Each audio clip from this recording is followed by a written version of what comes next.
Po sunkios ligos mirusi Dalia Teišerskytė dar neseniai gyveno viltimi, taip greitai negaliu pabaigti su savo gyvenimu.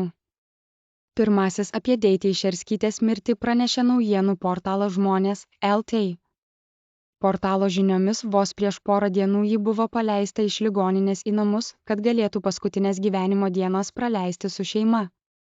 2022 vasara buvo viena sunkiausių moters gyvenime, buvusiai Seimo nariai buvo diagnozuota klastinga liga. Apie diagnozę kurį laiką žinojo tik artimiausi žmonės.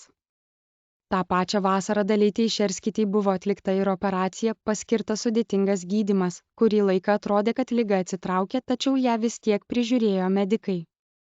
Kenčiu, kai niekas nemato. Niekas neturi kentėti kartu su tavim.